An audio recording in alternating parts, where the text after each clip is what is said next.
allow me to take this time to welcome you to the Trinity University and to acknowledge our esteemed guest tonight, Susan Page. My name is Dr. Denise Jones, and I'm privileged to serve as the Vice President for Academic Affairs here at Trinity University. One of the distinct joys I have within my many responsibilities is overseeing the activities of Trinity University Press, a co-sponsor of this program tonight. And on behalf of the TU Press, President Danny Anderson, and the entirety of the university, we appreciate the ongoing opportunity to partner with programs like this with the San Antonio Public Library Foundation and the San Antonio Book Festival. We value the relationship as part of our commitment of service to and collaborative engagement with the San Antonio community. So we extend to each one of you a hearty Trinity welcome. And now, I'm happy to introduce the literary director for the San Antonio Book Festival, Clay Smith, who will introduce our speaker for this.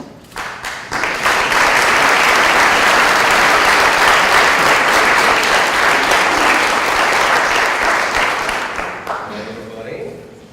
Welcome to the festival's first extension of the actual festival this Sunday night. We're pretty thrilled about this and so happy to have you all here. This is a big move for us. It doesn't seem like it just one event on Sunday, but it's actually a big deal for us. So thank you for being here, and thanks, Denise. I want to just thank the whole Atherton Educational Foundation, Cappy and Susie Lawton, Trinity University Humanities Collective, and Trinity University, and of course Trinity University Press, which has been our partner in all of this, and Trinity University Press sent us some great writers for the festival this year. They're hired too. This, by the way, is my post-book festival voice. I'm a book critic in my other life, and I spend most weekends reading. When someone tries to talk to me, I just glare at them. But there were a lot of writers and people to talk to this weekend, so I apologize for my voice. I also want to welcome the former Speaker of the Texas House, Joe Strauss. He is here as well.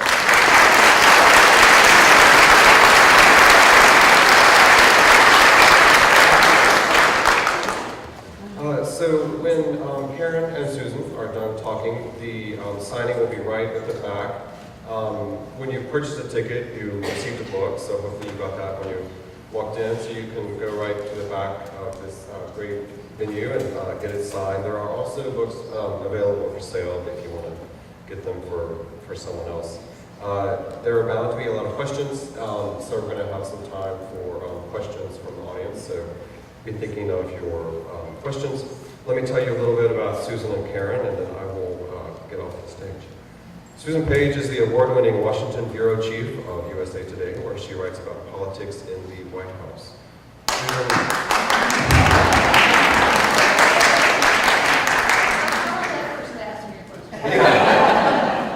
Susan has covered 6 White House administrations and 10 presidential elections. She has interviewed the past 9 presidents and reported from 6 continents and dozens of foreign countries. She has appeared as an analyst on ABC's This Week, CBS's Face the Nation, CNN's State of the Union, Fox News Sunday, NBC's Meet the Press, PBS's NewsHour, NPR's The Diane Rehm Show, and other TV and radio programs. I mean, what a lot of people don't know is that, sometimes on a Sunday morning, Susan will be on more than one show. So in Washington, she's like running from CBS to NBC, NBC to NPR, and by the time she's gotten to NPR, the producer at NPR is saying, Susan, slow down, breathe. So that's how she gets her Sunday morning exercise. Let me tell you a little bit about Karen. We're so thrilled that Karen has come in from Washington. She, of course, is a San Antonio native, so we're so proud to have her back home. Karen is a columnist for the Washington Post. In her previous role as a national correspondent for the newspaper, she received the Toner Prize for Excellence in Political Reporting.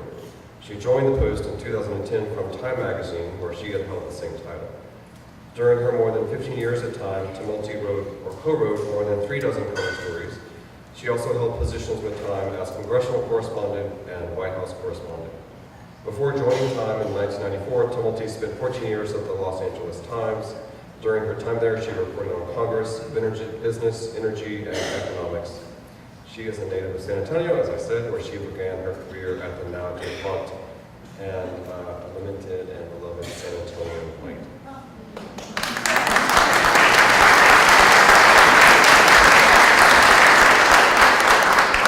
So thanks again to you all for being here. Karen, why don't you go? Sure. Now, before Karen starts, if I could just thank you all for showing up for one thing, because when they said I was going to speak at this book festival, and I went online and said the book festival would end it. So this caused some concern in my mind that no one would be here. Having a conversation, which would have been very, very pleasant, but possibly not have sold very many books. So thank you all for showing up, and it's such a pleasure being here. Beautiful city and at this lovely college campus for what I know has been a great book festival. And I want to also thank Karen, my friend Karen, who number one assured me she could fill this audience just with ex-boyfriends. I'm not going to ask for a show of hands the ones in that category, but Karen's a great friend and a great colleague, and thank you very much for coming here today to have this conversation. So, well, thank you, and it's such a delight to be in a city that I will always think of as home. But it's also just delightful to be able to sit here and talk to Susan about this absolutely terrific, fascinating book that is going to... Barbara Bush is such a familiar figure that we all think we know her. And Susan found out so much. So I'm going to talk to her for a little while, and then we're going to go to questions. But the first thing I wanted to ask you about is, so you come up with this terrific idea for a book. How do you approach Barbara Bush and the Bush family with this idea for what is going to be a journalistic endeavor that they are not going to have any kind of control over, and get them to sort of open up to you the way all of them did, but especially Mrs. Bush? So I started by doing something that was possibly very stupid, which was I wrote a book proposal, I sold it to a publisher, I signed a contract without ever talking to the Bushes.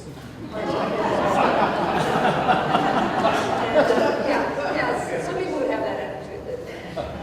But here's my reason. I actually had a reason. My reason was, if I went to Barbara Bush, who I'd interviewed over the years, the very first presidential candidate, I've interviewed all these presidents, the very first presidential candidate, the very first campaign I covered was in 1980, and the very first national candidate I ever interviewed was George H.W. Bush.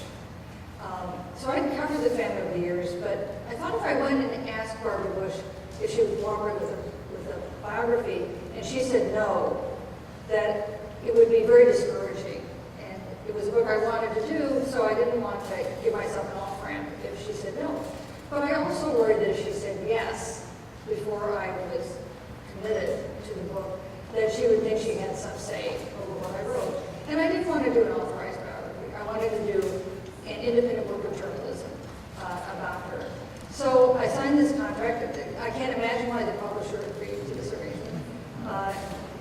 And then I wrote Barbara Bush a letter and said, I am going to write this biography, and I hope you'll let me come and see you. And about a week later, I got a letter back saying that yes, I could come and see her in Houston for an interview. So we had no grand arrangement, one interview. I come down to Houston, and I do the most intensive interview in the history of journalism, because I have no guarantee there's going to be a second interview, right? So she's 92 years old, she's in failing health, but it was like I was running her around the room, because there were things I had to talk to her about, and if she then decided to talk to me again, I just needed to get it. So this was an interview that would have exhausted anybody. And at the end of it, I said, can I come back and see you a second time? And she said yes. And at the end of the second interview, I said, can I come back and see you a third time? And she said yes. And in the end, I came to Houston once a month. I had 5 extended interviews with her. We had actually scheduled a 6th interview. And I had actually come to Texas to do the interview. And the night before we were supposed to get together, she fell. She went to the hospital. She never recovered. So the end of the 5th interview, so the 5th interview was the final interview that we had. But she did something extraordinary. In the first interview, and those of you who know Barbara do not even ask to see my diaries because you will never see them. So there was no need for me to voice, a request because she preemptively told me not to even bother to raise the subject. So in the third interview, I got very interested in her relationship with Reza Gorbachev, in which she played an unseen role in ending the Cold War. And I asked her if I could see her diary entries during the time that she was cultivating this relationship with Reza Gorbachev. And she said that she would think about it, which I assumed meant no. And at the end of the fifth interview, and we actually finished the interview and I was standing up, she had stood up to me. I said, have you thought about my request to see the parts of the diary relating to Reza Gorbachev? And she said, I thought about it. You can see my diaries, all of them. Now, once again, I did the stupidest possible thing. Because when she said that, I said, are you sure? Now, when someone offers to give you a priceless document, you do not encourage them to have a second thought about it. But I was so surprised that she agreed to do this. And I thought about why. And I think that she knew that was the last time we were going to see each other. She knew she was close to dying. And I think that she felt she had a story to tell. And we weren't finished talking about it. And letting me read her diaries was a way to continue the conversation. Because these diaries, she started keeping a diary in 1948. And there would be some times in her life when she didn't keep the diary, but she came back to it over and over again. There were times when she was very disciplined about writing her diary. Started in 1948. The last entry was 12 days before she died. And what she wrote about was that the doctor had come in to her hospital that day and told her that she was going home to hospice care. And then she then asked the doctor, does that mean I'm dying? And the doctor said yes. And Barbara Bush said in her diary, and that was like being hit in the solar plex. And then she writes about, in the same entry, about how Jeff then came over and they had such a nice conversation. And that's the last thing she wrote in this extraordinary historical document that is her diaries. Now these diaries, no one had ever seen them except John Meacham. John Meacham, the historian, wrote the wonderful biography of George H.W. Bush, Destiny and Power. And he had been allowed to see George Bush's diaries, and also Barbara Bush gave him permission to see her diaries. But they hadn't been even seen by an archivist. They were kept under lock and key in a big cage in the Bush 41 library. The archivists who would bring me the boxes of diaries were not allowed to look at them because under the provisions of Barbara Bush's donation, they cannot be seen by anyone for 35 years. So they would bring out these boxes of diaries, and they would be out of order. There would be pages all scrambled. Things would be stuck together, like if maybe she had the jelly on her sandwich that day. You could tell in the diary. So it was as though as though you could go back in time and see what she was thinking, what she was seeing, what she felt about it. So that was, I have to say, a tremendous gift that she gave me. But to answer your question, I had no arrangement before I started this book, knowing that would work out. Well, and Barbara Bush is somebody I think we all feel like we know. And she has this image as America's grandmother. I think all of us knew she was sort of tougher and more of a disciplinarian. But the early surprise of your book to me was that she wasn't always the sort of self-assured, comfortable in her own skin person that we all got to know after they entered public life. Could you talk a little bit about the sort of insecurities and vulnerabilities of her very early life? Barbara Bush is a pretty fierce woman, right? How many of you have ever, you're from Texas, you probably all know her. How many of you have ever met Barbara Bush? So if you're an interview, she was pretty fierce. And she seemed very sure of herself. And she was in many ways. But she also had, I think, vulnerabilities that she never let people see. And I think her life had more pain than people do. And it started with her relationship with her mother. She loved her father, and her father ignored her, and that was very important to her. But she and her mother had a tough relationship. And her mother made her feel insecure about her looks and her weight when she was a little girl, and she never got over it. When in reading her diaries, the first thing she always noticed about a woman she met, whether it was a friend or a relative or a prime minister, was whether or not she was slender. It's one of the first things she reported. Obviously, it was on my mind.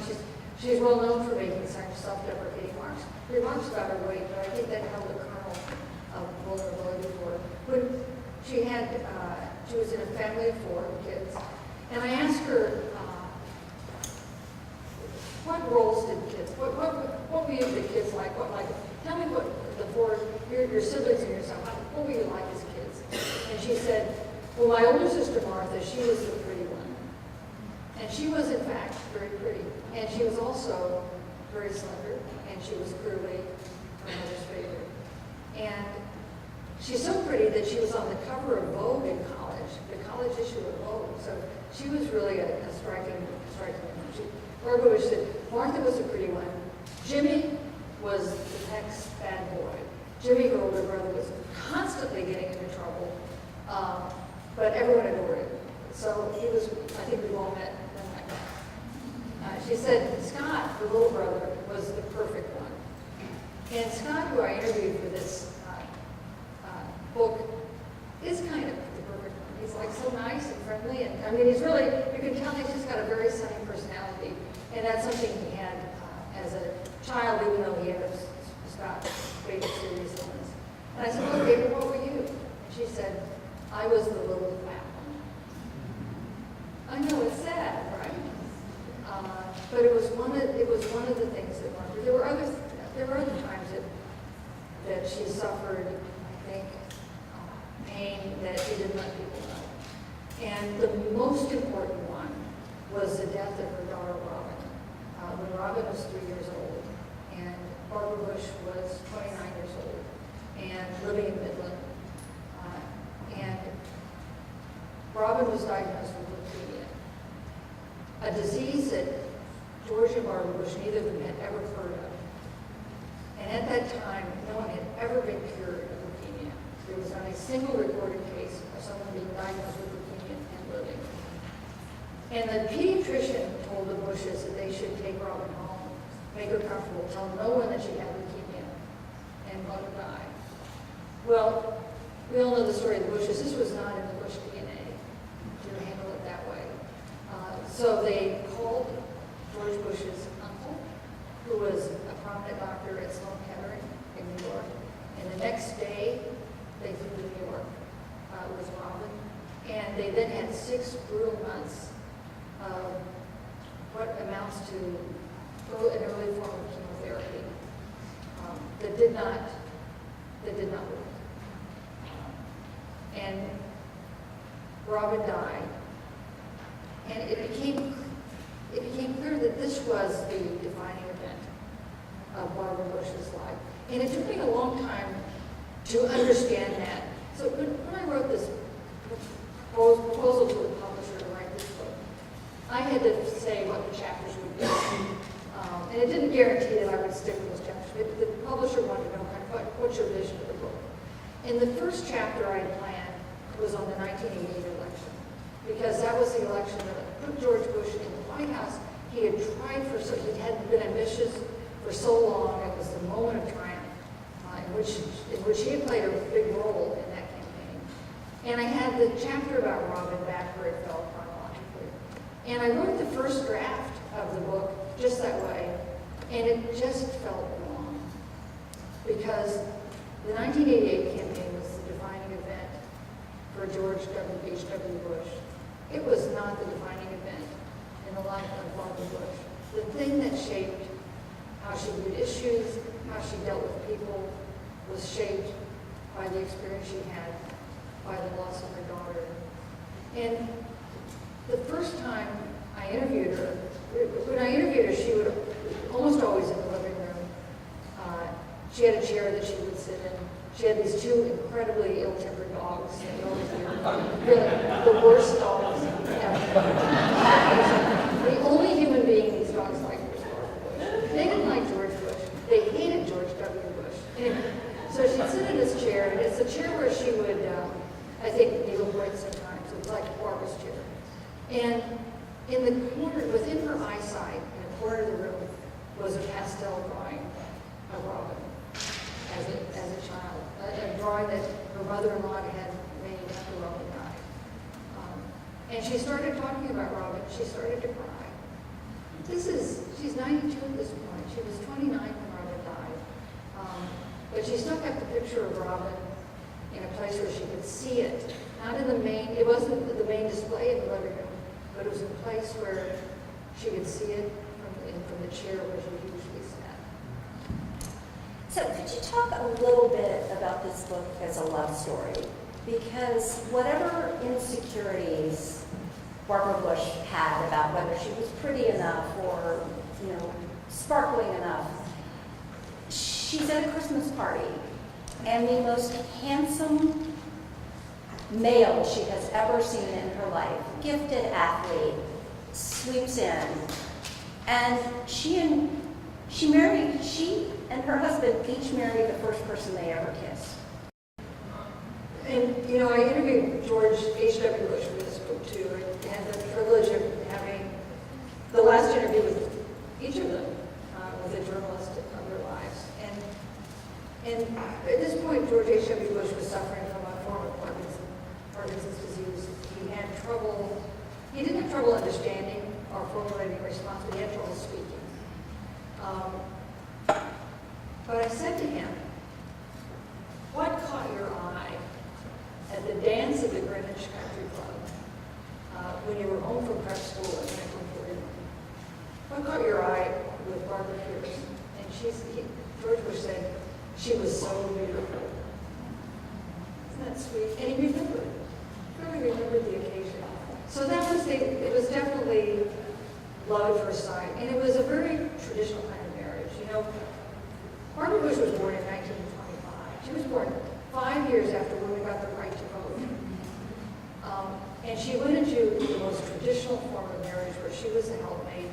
George Bush made all these early decisions without even consulting her. He came back and informed her that they would be leaving Connecticut to go to Odessa, Texas. I mean, my husband would not be doing that.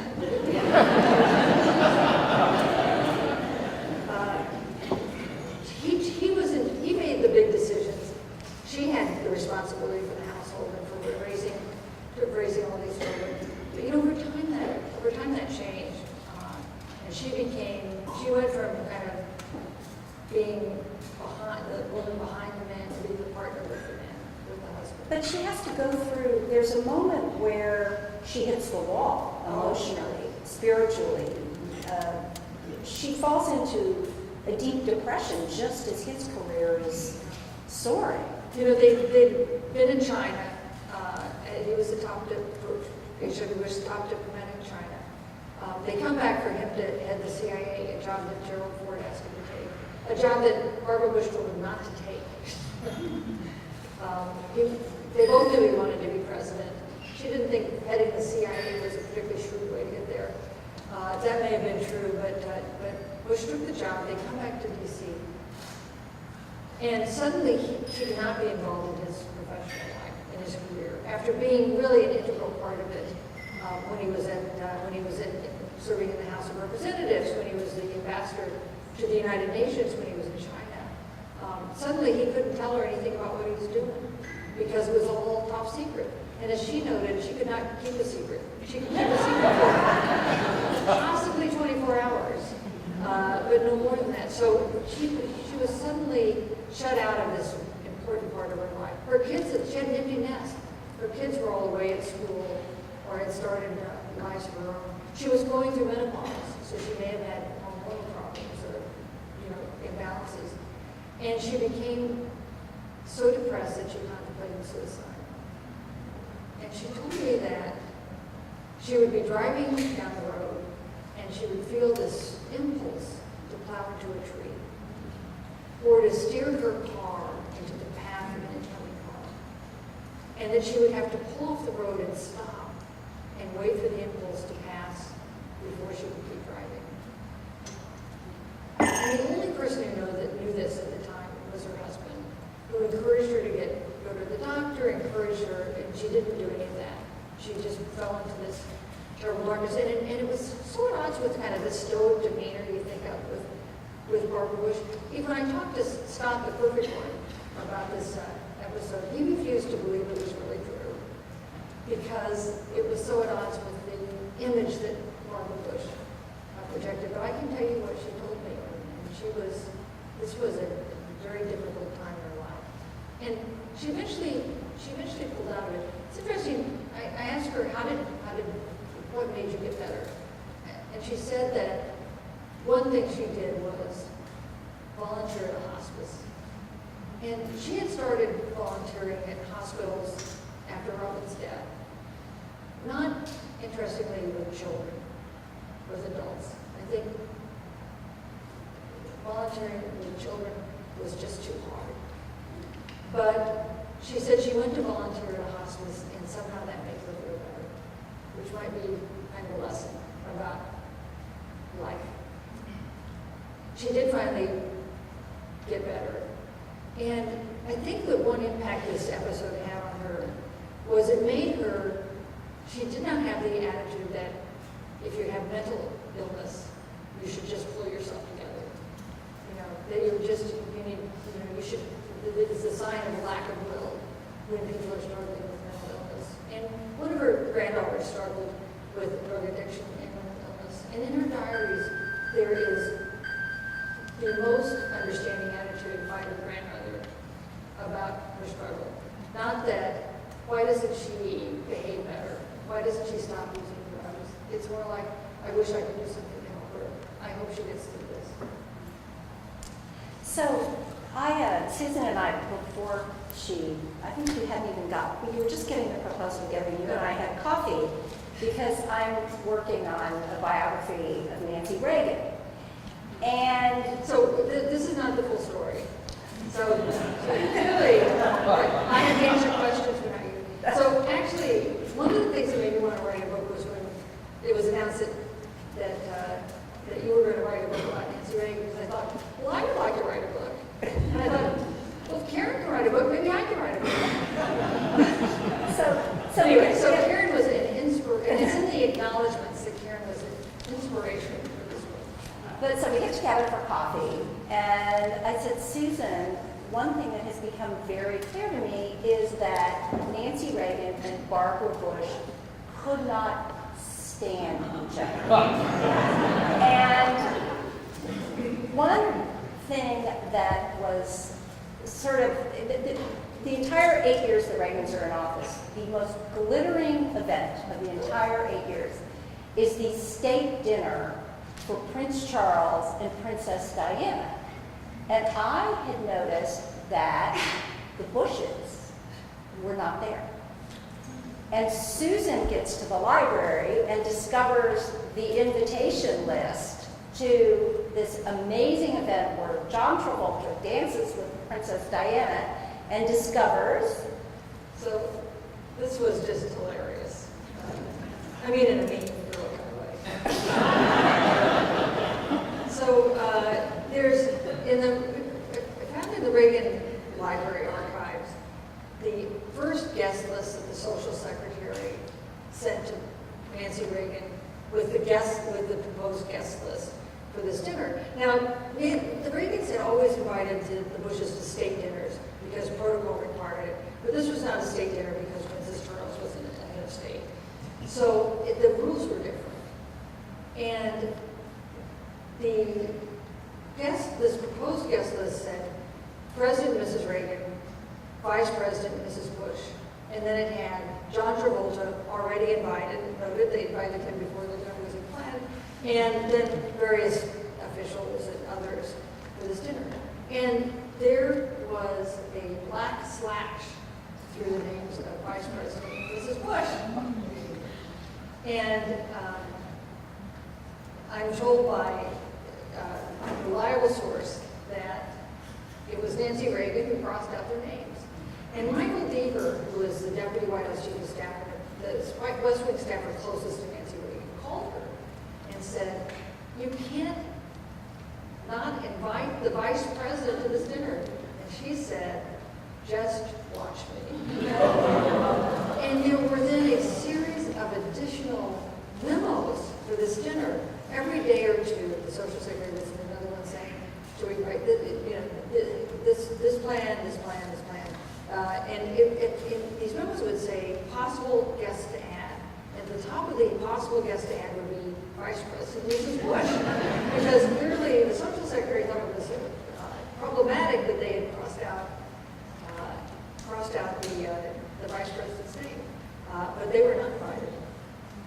And that tells you a lot about the relationship. I think so in the interviews I had with Mrs. Bush, there were times when tears would roll in her eyes. There were times when she would be incredibly funny, but she was never more animated than when she told me a story that she had never told anyone outside the confines of her closest family before, which is their last conversation. The last conversation between Barbara Bush and Nancy Reagan. When, of course, President Bush was defeated for re-election, Inauguration Day in 1993, Bill Clinton is sworn in, the Bushes go and get on a plane, which is no longer called Air Force One because he's no longer president. They go back to Houston. It is a crushing time for the Bushes. Nancy Reagan is interviewed on ABC and lists some grievances that she has with the Bushes and says that they didn't treat President Reagan very well after President Reagan left the White House, which was just not true. 10 days earlier, Reagan had been invited to the White House and given an award, a presidential medal. But Nancy Reagan said in this interview on ABC that they hadn't behaved well. And so you can imagine how enraged Barbara Bush was by these comments that Nancy Reagan made. And these were not dissimilar from remarks that Nancy Reagan made at other times in other public places. And so Nancy Reagan called the next day, and Barbara Bush ducked the call. And called again the day following, and the White House operator said, "Aren't you, Mrs. Bush, aren't you going to take Mrs. Reagan's call?" And she said, "Okay." And according to Barbara Bush, both in the interview I did with her and also in her contemporaneous diary, Nancy Reagan started by saying, "Well, I just want to explain what I meant." And Barbara Bush said, "I'm tired of your explaining. Don't ever call me again." And then she said, "I hear another phone ringing," and hung up.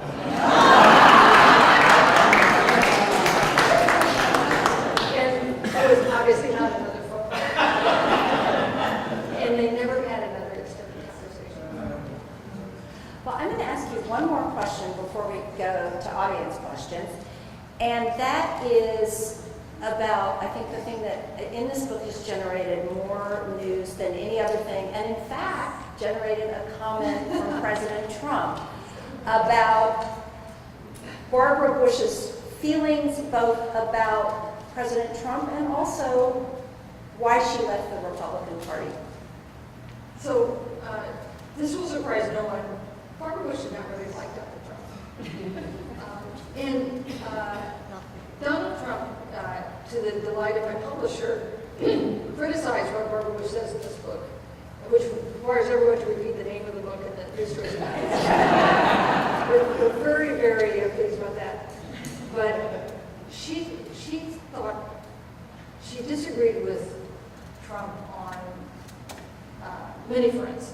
Part of it was that he was demeaning to Jeb in the 2016 campaign, and in fact defeated Jeb in his bid for the Republican nomination. So that was part of it. Some of it went back a long way. There was a diary entry in 1990 where she called Donald Trump a symbol of the greed of the 1980s. So they were not in any way friends, but she had been watching Donald Trump, and not in a very unfavorable way. She had a big health crisis in June of 2016, which she called a heart attack, not technically a heart attack, but it was a crisis related to the congestive heart failure that she was suffering from. And she blamed Trump for that. She told me Trump caused that because she was so wound up about Trump and his presidency. And she said that Jeb then called her, and Jeb told me really the identical story, so I've done this with two sources. For both people in the conversation. Jeb called her and said, you can't worry about this all the time. You have to let it go. We're a strong country. We'll come through this. And she told me that she decided to do that and just do the best she could, try to make a difference in someone's life. And she tried to worry a little less about Donald Trump.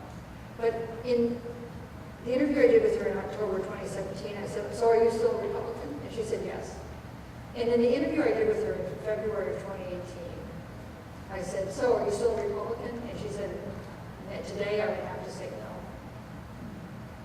And the idea that a woman who had been the face of the Republican Party for decades, who was the wife of one president and mother of another, now no longer considered herself a Republican, that was pretty stunning. Now she did not think of herself as a Democrat, to be clear. And in the 2016 election, when George Bush voted for Hillary Clinton, she said she could not bring herself to do that. And so she wrote in Jeb's name. I remember talking to Jeb at one point during the campaign because the Clintons had, become such great friends with George H.W. And I remember Jeb saying, well, the rest of my family may be going soft. Well, I bet people out here with things that they would just love to ask you, and people could, I guess, just raise your hand and I'll be the ringmaster. Does that work? Yes. Okay, it's controversial. Could you comment on the controversial comment attributed to her about the Katrina victims? Why should I go over Should I repeat the question? Okay. She made a very controversial comment about the Katrina victims who came to Houston after the hurricane. So, Barbara Bush made on two occasions made comments that really struck a sour chord. One was her comments to the Katrina victims where she said things are going so well for you, they were disadvantaged people, so things are going great for you here in Houston. And the other was in the run-up to the second Gulf War, where she was asked about, what about casualties? And she said, why should I worry my people mind about that? And in both cases, she seemed insensitive and imperial. And that was really not what she was like. But in both these comments, that's not what came across. And I talked to her about the Katrina comment, in which she said that she was misquoted. That's not exactly correct because there's a recording where she was accurately quoted. But I think what she meant was that what it seemed she was saying was not what she meant to say. And she felt, she wrote in her diary her concern about this. And her concern about it wasn't that she had gotten a lot of flack, although she did get a lot of flack for it. But she thought she was complicating things for her son in the White House. And she was very loath to do that. But those were two occasions where she just said things that I think seemed just wrong. And the pitch was all wrong. If I live to be 92 years old, and there are only two occasions where I said things I might think that was a win. Hey guys, so I'm going to interrupt right here. We actually have a handheld mic, so if you just raise your hand, I'll get you the questions so you can hear us a little bit better. Okay, so this makes everything a lot easier. So how about anybody else? Right here. I just have a genealogy question. Yes, here we come. The microphone is coming to you. Just a quick genealogy question. Is she a descendant of Franklin Pierce? She is. She's a descendant of Franklin Pierce, one of our worst presidents ever. She's also a descendant of General James Pierce. There are a couple of things in the book that I just loved, and the publisher was not so enthusiastic about, but they're in the book because it's my book. And one of them is a chapter about her ancestry. She had an ancestor, Henry Sampson, who came over on the first voyage of the Mayflower. So that's pretty deep roots going back in America. She had who was not in fact a general and hadn't been in the military, but he really liked the title. He got everybody to call him that because he became this huge industrial baron. He built a huge fortune in pig iron. Basically built the town of Sharpsville, Pennsylvania. He was an enormously inventive, skilled, entrepreneurial guy. He had been born with poor circumstances. He built this empire during that era of the railroad barons. He built the biggest house in the history of Sharpsville, like a Xanadu kind of house. He sent his wife to Baltimore to buy grand furnishings for their house in Sharpsville. And while she was away, he fell down the stairs and he died. So watch what you wish for, right? Elevators, that's what we need in our houses. So this man who had amassed a historic fortune for his time leaves it to his 5 sons. And this fact is also in the book, even though it has nothing to do with anything. 4 of his sons had 6 fingers on each hand. I know, right? Who would want to know that? It doesn't really tell you anything about Barbara Bush, but it's a fact I found. And anyway, the 5 sons, the 5 sons are complete incompetents. And they start to fight with each other. They sue each other, they cheat. They get into brawls over railroad lines. At one point, there was a family, where people were like punching each other. Coverage in New York papers about the family brawls in Sharpsville, Pennsylvania, by this family. In one of these brawls, the police were arresting the protesters on one side and putting them into a railroad car to hold them, not realizing that the back of the railroad car was open. So these guys would get arrested. They go out the back and come back into the fight. Some of them got arrested 4 or 5 times. But they squandered the family fortune. And Barbara Bush's grandfather, who was also not very competent and never figured out a way to make a living, had been born into great wealth and ended in poverty, having to live with his in-laws. But his son, Marvin, who was Barbara Bush's father, was a terrific man, a very successful businessman, and someone who is just remembered with great fondness by everyone who knew him. So she was someone who had fantastic social bloodlines, but in fact not that much money, not that much family money, which I think is also something people don't really realize about her life. I forget where we started with that, but I love the Pierces of And the McCall's magazine connection. Yes, he became publisher of McCall's. And friends with Eleanor Roosevelt. So I think that's probably another reason everybody just assumes there's all this money there. So, anyway, how about anybody else? Oh, back here. We really missed the Diane Ring show. Oh, yeah. You were wonderful on that show. Is there any chance we could have a Susan Page show? So I actually did an event like this in Washington last night with Diane Reid, who was 82 years old. You know, her husband died tragically. She got a new boyfriend and got married again. She does a podcast. And in fact, the event that we did last night at a bookstore, Politics and Prose in Washington, she did as her podcast. So the podcast gets posted Tuesday, and it will be our conversation at Politics and Prose. What a great woman she is. What a mentor she's been to me. I remember the day in 1993 when she called me. I was the White House correspondent for Newsday then, and I had done the Friday News Roundup, right, which was a terrifying exercise because she would be willing to humiliate you if you didn't know what you were writing about. Anyway, it's like a character building exercise to do the Friday News Roundup. In 1993, she called me at my office at Newsday, and the woman who had been doing guest hosting for her when she was gone, Susan King, had left journalism to take a job in the Clinton administration. And she said, would you like to try out as a guest host? Something I'd never done. I'd never done radio. And the words that came out of my mouth were, yes, I'd be delighted to try out as a guest host. And the voice I was hearing in my mind was, what, is she crazy? I can't be a guest host. And when I first started guest hosting for Diane, she was really tough. She would call me after shows say, you really screwed it up. One point she said, I was screaming at the radio when you did this. And that's, in a way, she's like Barbara Bush, right? She told you what you thought.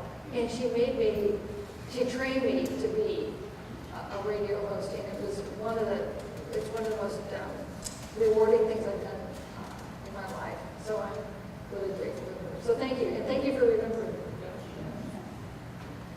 Oh, here we go. We have somebody right here. Well,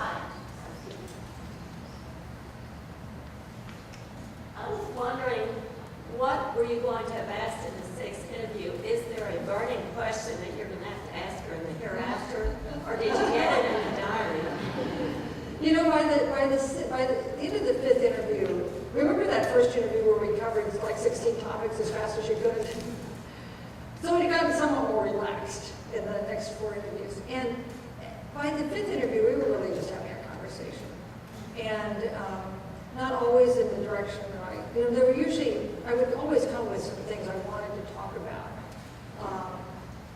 But there was not something I was like holding back on to ask her.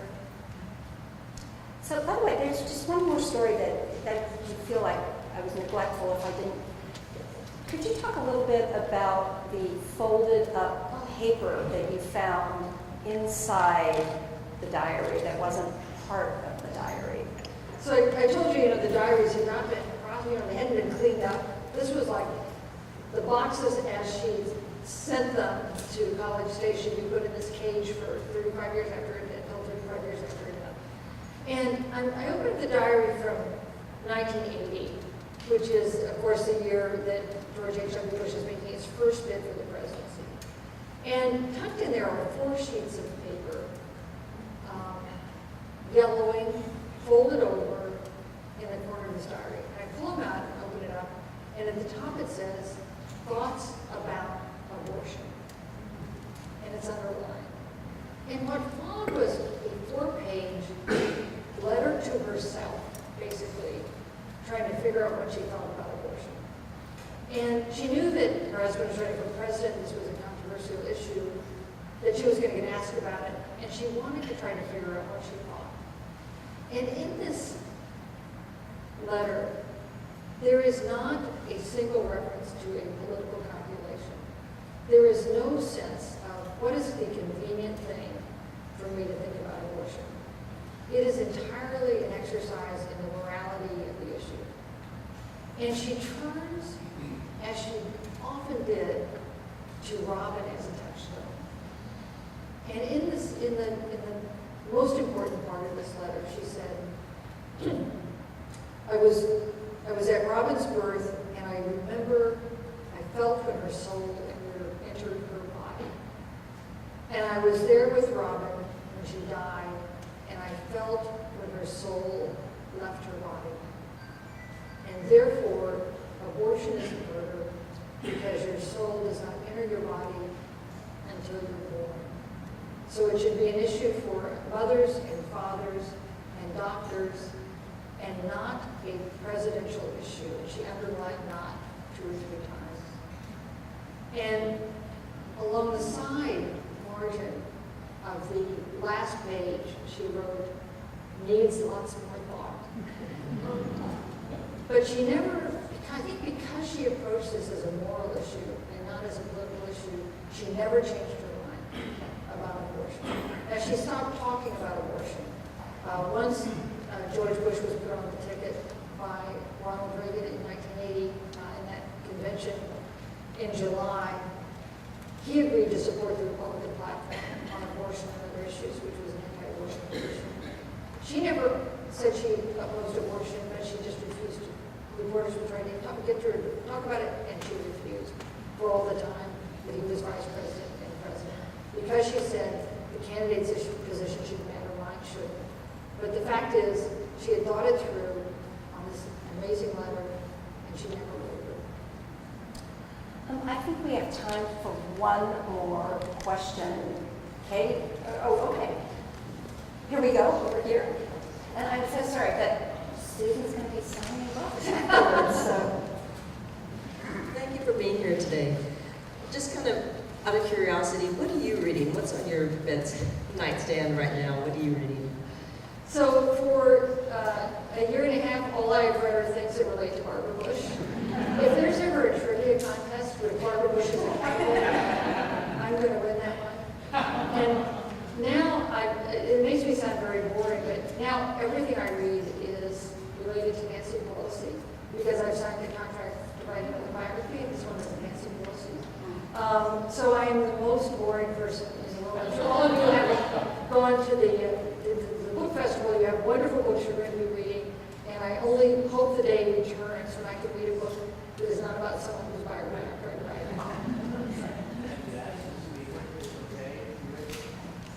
Yeah, well,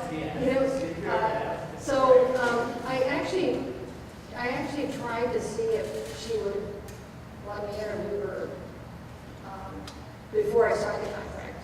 I felt a little bit differently about it. And I couldn't get an answer because, by the way, she was becoming speaker. So this was during the latter part of the midterms when I decided I wanted to do her biography because I knew that I felt confident the Democrats were going to win. She was going to be speaker. She did the Democratic counterpoint to Trump. But I couldn't get an answer, and I finally just thought, either do it or don't. So signed a contract. But I did have the first interview with her. She's now agreed that I had the first interview with her for the book about 2 weeks ago. Well, We have 3 minutes? I think we should have let's do one more. voting for him. I want to see what she's going to ask. I just have 2 questions. One, could you tell us what she thought about her initials? And 2, what did she think about being a loving person to 2 presidents? One, which was her son, and the other, her husband. Do you have any perspective? Really remarkable, isn't it? I mean, really, of course, Abigail Adams, also the wife of one president, the mother of another, but Abigail Adams died 6 years before her son became president. So Barbara Bush is the only person in American history who has had such an intimate relationship with 2 different presidents. And a vocal one. You know, she was someone who she was not afraid to speak up to her son as well as to her husband when she felt strongly about this. She was very concerned about the direction of the war in Iraq. And she went in and complained to George W. Bush about that until he told her to stop it. So she had an active relationship. You know what I mean? It was but I'll tell you something else that I thought was a sign of what a good mother she was, which was I interviewed 3 of her sons, and all of them indicated to me that they thought they were her favorite. I have 2 sons, and I hope that's how they feel. Thanks so much. Just a request that we line up on this side for the signing so that we can leave the building more easily. And thanks so much to Susan and Karen for being here.